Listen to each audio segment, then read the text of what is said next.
Well, happy Groundhog's Day.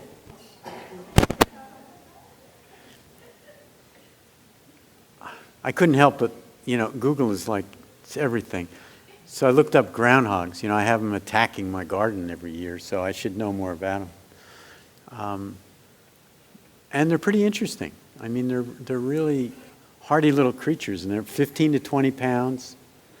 And they powerful jaws, as you know, and they don't drink anything. I didn't know that. They just, all the plant matter that they eat, they love vegetables and grasses and fruits, so they don't really drink water. They just take their moisture out of the food they eat, and they're eating most of the time. And they make some interesting sounds, and when they start mating soon, and so if you can find where they live, they kind of squeak and make noises, courtship noises. And they have 4 to 6 puppies, or whatever they call them, in April and May.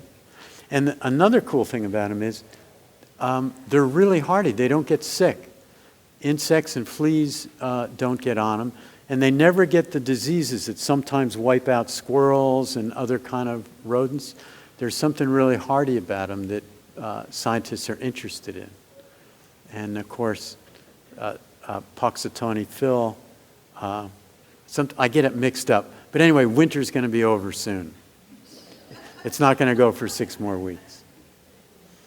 So, and then I thought about, well, maybe I should talk about the Caucasus and all that stuff. But I was just such an overdose. It's like, So,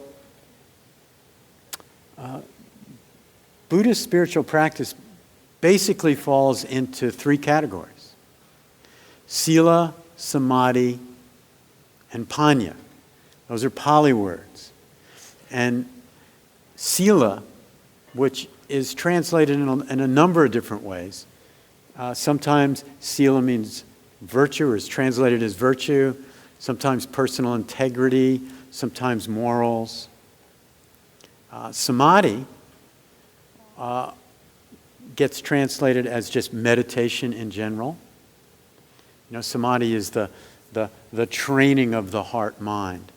Sometimes it gets translated as concentration, the ability to gather the powers of the heart and mind together. And panya is wisdom. What's wisdom? Wisdom is, the one definition I like is basically the clear seeing and understanding of the way things are. We get born on this earth, things are a certain way, and we start to understand that. And so we're not fighting against it. That's wisdom. And so those 3 areas, sila, samadhi, and panya, they function like 3 legs of a stool. And they're all essential. And I like to talk about the vicious cycle and the virtuous cycle. And everybody here knows what the vicious cycle is. That's where you say or do something that creates a little more of a problem, and then your perspective narrows down, and then you react again and say something else, and then it gets tighter and tighter and more unpleasant, and it becomes vicious. All right? Everybody has experienced that numerous times. Now, what a bona fide spiritual practice does, it creates a different kind of a cycle. And these three aspects play a huge role in that, or they complete that spiritual cycle. We have the personal integrity piece, where if you're on a spiritual path, you're constantly refining, looking at, exploring. Am I creating harm to myself or others? And what am I going to do about that? My family, my coworkers, the environment, however we define, and other is a big category. So we're constantly looking at that. Then we come to things like this. Well, we're going to learn to meditate. We're going to really train the mind and heart. We're going to find ways to work with these energies of greed, fear, hatred, delusion. And a lot of them are survival energies. Worked fine for lots of eons. We're scanning for threat all the time. Now we're finding that scanning for threat creates anxiety, makes us sick. We're not going to be eaten by beasts every moment. And so we're training the heart and mind to be more at peace, the heart to be more open, more compassionate. So we're doing this mental and heart training. We're trying to clean up our life over here. We're doing this mental and heart training, and it sinks us into altered states of consciousness. And out of those altered states of consciousness, we start getting insights and understandings. Now I get it why that relationship is messed up. They just come spontaneously out of a quiet, settled, and open heart and mind. And so we may get insights about big spiritual questions. Why do I suffer? What's the nature of impermanence? What's the nature of the self? Or it could be, this project that I'm working on, or a relationship. So that's wisdom. And so then that informs our life and how we live it a little more. So it gets cleaned up a little more. Keeps getting cleaned up. It's an endless process. It's never completely done, but we keep working at it. And so then with a life that's a little more clean and peaceful, when we're doing our heart and mental training, we go even deeper because we're not so disturbed by stuff that we've created or messes that we've made. And then out of that we get even deeper insights, which then inform us even more. And so this is the virtuous cycle. And so that's what we're involved in. But tonight I want to pay particular attention to this ethics piece, personal integrity piece, because it often doesn't get talked about that much. It's not, if you want to maximize your time spent in spiritual endeavors, that's got to be there, or the whole thing collapses. It's not just about learning some mental tricks that make you feel a little less stressed. There's a whole canvas that needs to be painted. This is from Bhikkhu Bodhi, a Theravadan teacher. The Buddhist texts explain that sila has the characteristic of harmonizing our actions of body and speech. Sila harmonizes our actions by bringing them into accord with our own true interests, with the well-being of others, and with universal laws. Actions contrary to sila lead to a state of self-division, marked by guilt, anxiety, and remorse. But the observance of the principles of sila heals this division, brings our inner faculties together into a balanced and centered state of unity. So it's it's harmonizing when we're reflecting on these aspects. So sila, usually translated, as virtue or ethics, personal integrity. We need to be a little bit careful and not to confuse it with the Western ideas of ethics and morality.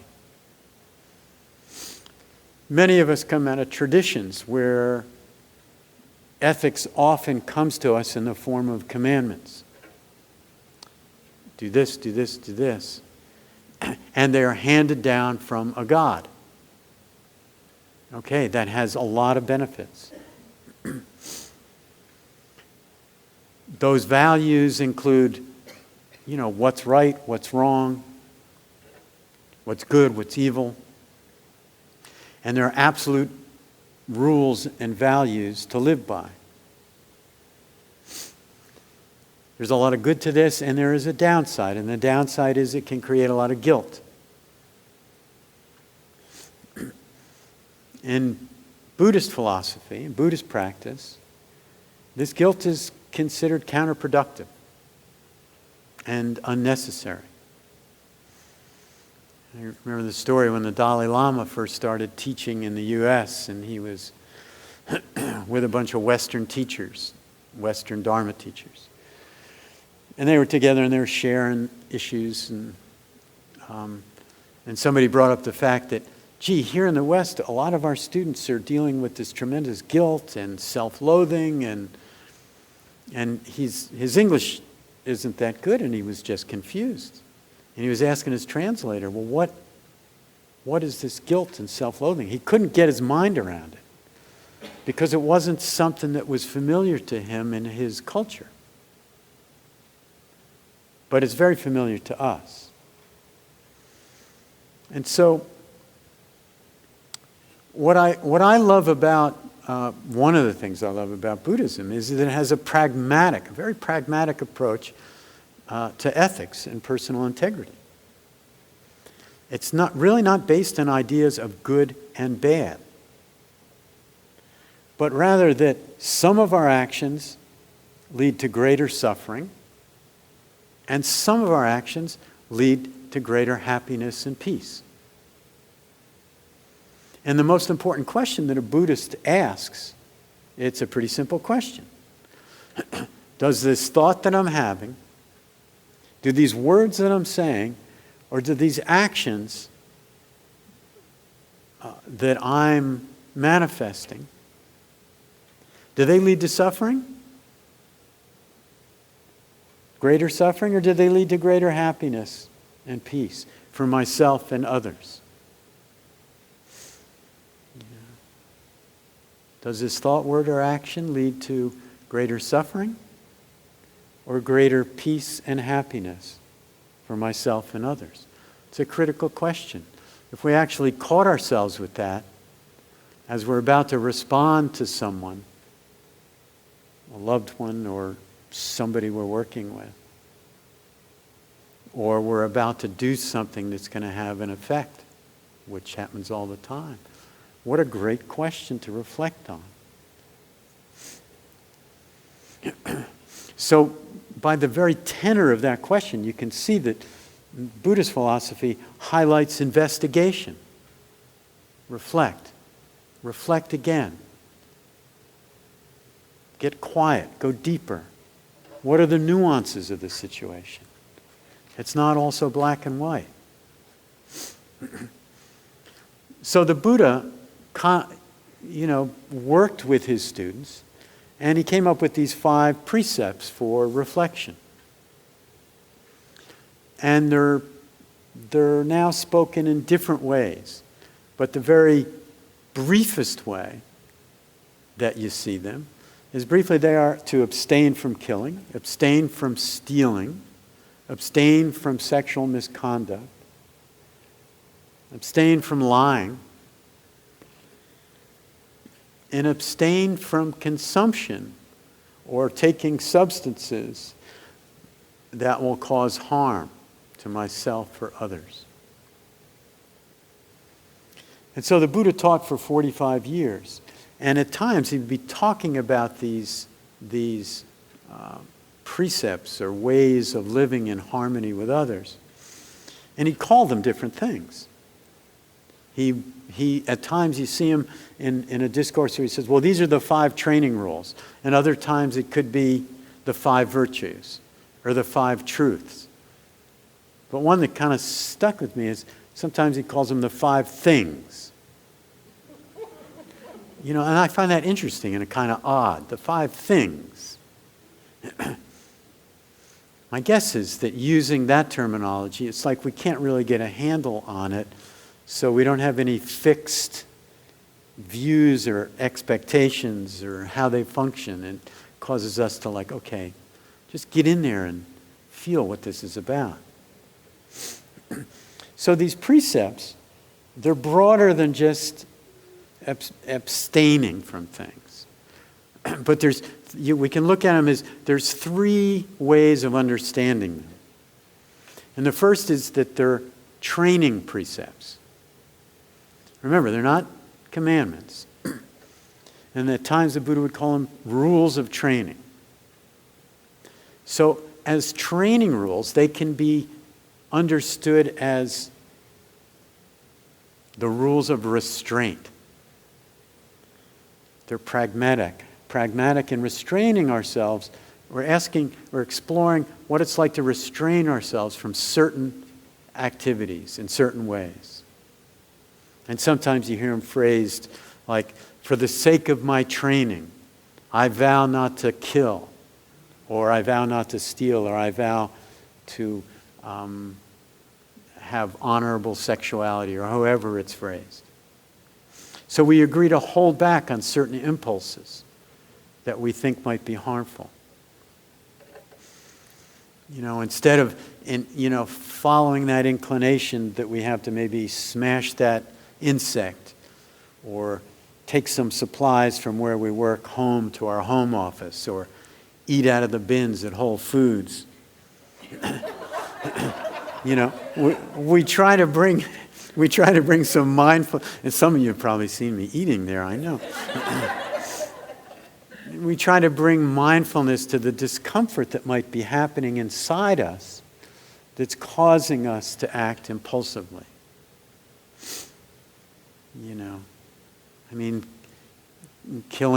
Think of stink bugs. For some reason it gets warm, it gets cold, they come in, they go out. They're here, at least in my house.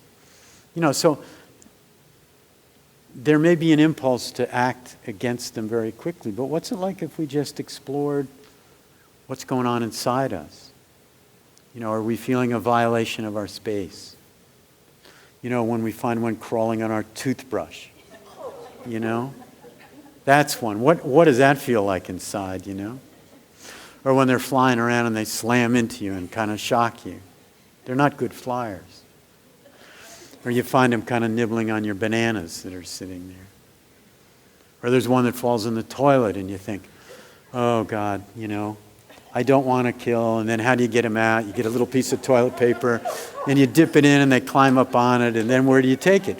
If it's 15 degrees outside, you're killing them. Or do you put them on one of your house plants? There's all these kind of dilemmas to explore.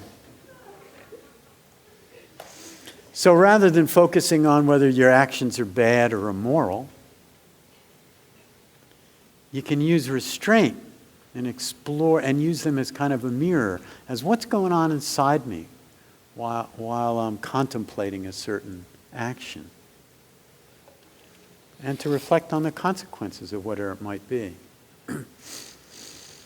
So following these as training rules, as restraint, it's really a form of protection.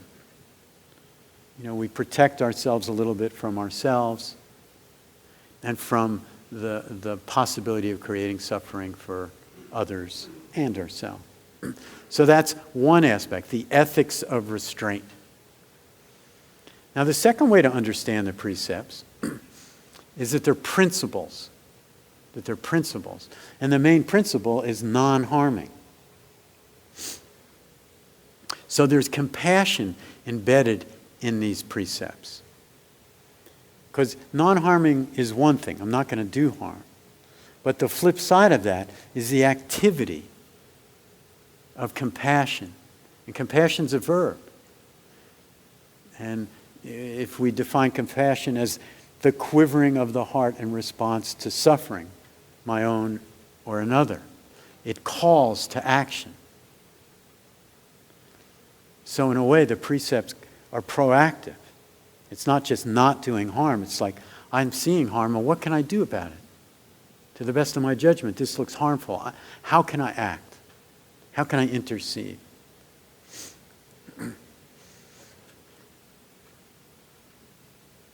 And non-harming in itself and compassionate action, you can see it as an act of generosity. When you're being careful not to cause harm or to the best of our ability, act to alleviate suffering when we see it, that creates a field of safety for another. People can feel it. And we all know people. When we're around people like that, it feels good. We feel safe. We don't have to have our guard up. So it's a generous act. We offer that protection to others.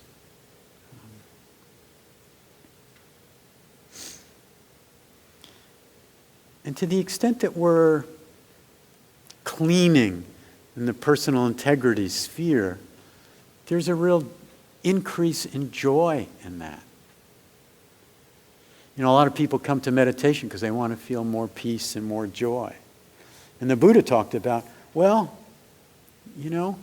following the precepts and exploring the precepts reduces the amount of guilt, reduces the amount of remorse. There's less that we have to clean up, less messes that we've made. And it brings more happiness. It's kind of if we're on a roll of compassion and restraint and we're not causing harm, there's a feeling of kind of cleanliness that comes with that. So there's a foundational joy when life gets a little cleaner and relationships are managed a little better. So we could say that's the ethics of compassion. One way of looking at it, the ethics of restraint. Another way, the ethics of compassion, non-harming and compassion, the active part. And the third way we can look at or understand these precepts is the perspective of somebody who's spiritually mature. It's an intrinsic sense that a person has that's been developing and cultivating a practice for a period of time. It's a natural expression of an awakened heart and mind. It's not like a should, like, should I kill? Should I steal? Should I take? That's not even there anymore. That's all gone. The Buddha said that once you reach a certain level of awakening, it's impossible to violate a precept. You just can't. You can't bring yourself to it. So it's inherent ethics, spiritual maturity. So, in a summary, these 5 things that the Buddha called them, or precepts, or virtues, or truths, they can be seen as rules of training, principles to guide our actions, or just the description of how an awakened person acts. The ethics of restraint, the ethics of non-harming, and the ethics inherent in a spiritually mature person. And so it's helpful to perceive them all together, which creates a balance in the sense that if you only understand them as restraint, it can get rigid, kind of narrow.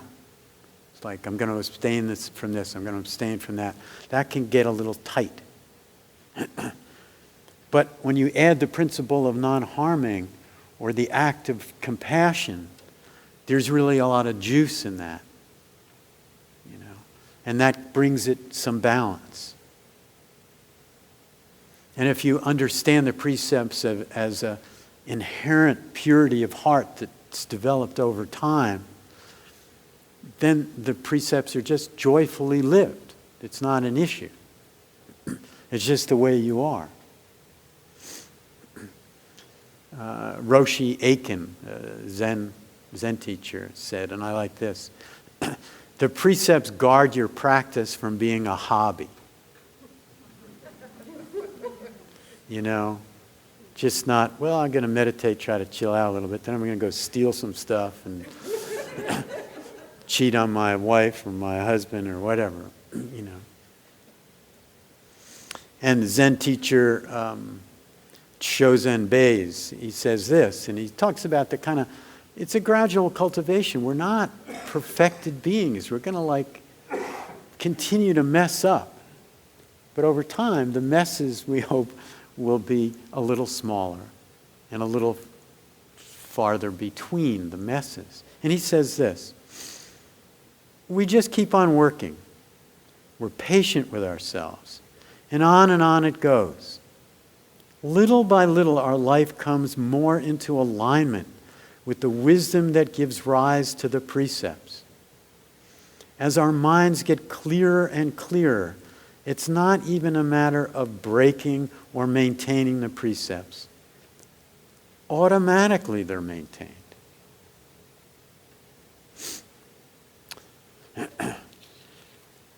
the last time that we had the Precepts course, where we, each week or each time we got together, we had been reflecting for a period of time and on each precept. And we developed a list of precepts that are expanded, that has the balance in them. And we borrowed from Thich Nhat Hanh, we borrowed from other people, and we put these together. And I'd like to read them to you. And as I read them, just kind of think about how they land.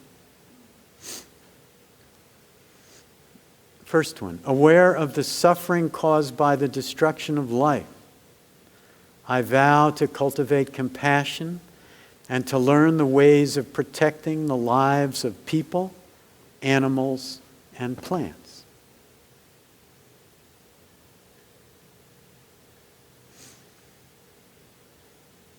And the second one, aware of the suffering caused by exploitation, social injustice, stealing, and oppression. I vow to cultivate loving kindness and to learn ways to work for the well-being of people, animals, and plants.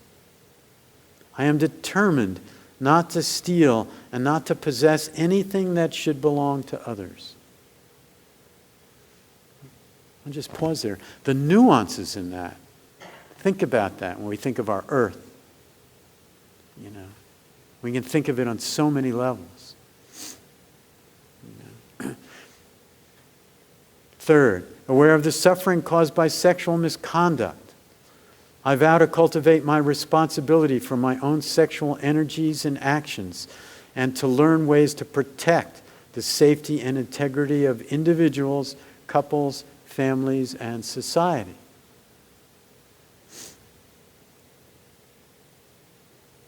Fourth one, aware of the suffering caused by unmindful speech and the inability to listen to the suffering of others. I vow to cultivate loving speech and deep listening. Just think of the power of speech. Oh my gosh. You can create reconciliation, love with it, or you can have the most damaging situations of destruction and war just out of speech. And the fifth one, aware of the suffering caused by unmindful consumption, I vow to cultivate good health, both physical and mental, for myself, my family, and my society by practicing mindful eating, drinking, and consuming. So these are the precepts in a kind of balanced form, and I like this, and they can be massaged and different language put to them. And so this course that we're having, it's really a nuanced exploration. Just think about killing, and for the first week we're going to look at the issue of killing, or the first month, and there'll be some assigned readings and some talks that you can listen to that focus on that. I mean, you don't have to do the readings, but we encourage them to to think about it as you go through that month. And think about killing. I mean, there's the obvious things. How do the groups that say we cannot have abortion, but capital punishment is okay? How does that get reconciled? And the flip side, well, abortion is okay, but capital punishment's not. You know, how do we explore that? And when is killing okay? And when is it not? You know? How do we wrap our hearts and minds around that? And is it killing just stopping life? Or is it those times when we're maybe harsh with a child and something closes down and never opens again? The killing of spirit. And we do that inadvertently or by design to our loved ones or other people. What is killing? You know? How do we work with that through our lives? You know, mosquitoes that carry the Zika virus, the latest plague on us. You know, how do we work with it? And the suffering caused by exploitation, injustice, stealing, oppression. That's the second one we're gonna work with over the second month, and all the nuances of that.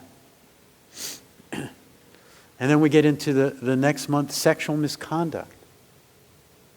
You know, how much harm is caused? You know, what's to be expected? You know, and what is sexual misconduct? Two people get together and they say, "Oh, we're just going to have sex together. We're going to be friends with benefits," and yet one person really knows in the back of their mind that this other person's going to get hurt. What is the responsibility? You know, where's the responsibility? You know, and how does that work?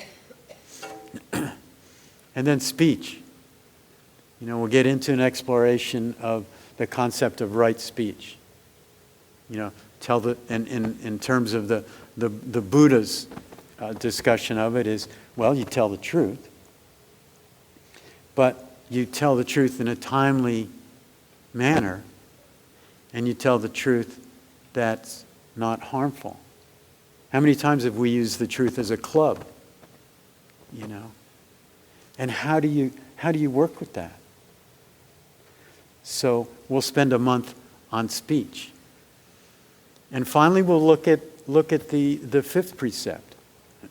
Sometimes it's just at the level of abstaining from substances that will cloud the heart and mind. But in a broader perspective,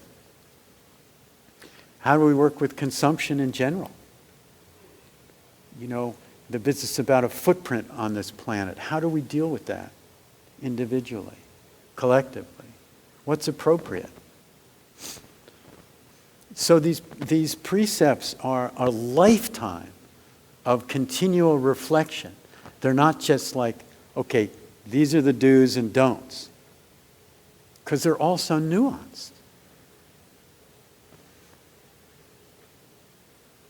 You know, I remember a story of someone being in a parking lot, and somebody's in a really giant mega vehicle, Humvee or whatever, and somebody pulls up in a Subaru, and they've got a few kids in there. It's a little high mileage Subaru, and they've got 3 or 4 kids in there. And the person gets out of the Subaru and says something to the person in the Humvee, like, this is ridiculous to drive this thing around. The waste and the exploitation. And the person in the Humvee turns and says, talk about a footprint. What about those 4 kids? I don't have any kids. I'm driving a Humvee. You know, it's like, how does this all get worked out? Who's right? Who's wrong? Nobody's right. Nobody's wrong. It's an exploration. And that's what the Buddha had in mind. Explore, investigate, think it through. And to do it also from a meditative state, where the insights of what's most appropriate can arise in a kind of clearer path than when we're multitasking, you know, doing our checkbook and on the internet and eating and talking on the phone all at once. But that's why the practice, the training of the heart and mind, it allows for these insights. And as citizens, we have to deal with these issues. You know, if we're going to take it serious that we're citizens in this world, the exploration of these precepts are really important. So they often don't get talked about. It's like, oh, come and meditate and reduce your stress. But a critical part of a spiritual path is, okay, how are we going to work with harm, you know, that we're causing? And there's different perspectives on it. We hear it, we're in the middle of this massive political campaign. And these people really believe that their particular perspective is the best one from their heart. You know, we may look at one or the other and say, that person's crazy. You know? But they believe that. How'd they get there? And where do we land? So I encourage you to come to this course. It's a lot of fun. And each of the teachers, I might get up and give a talk one night. The talks are short. And then we break in groups of 4 or 5 people.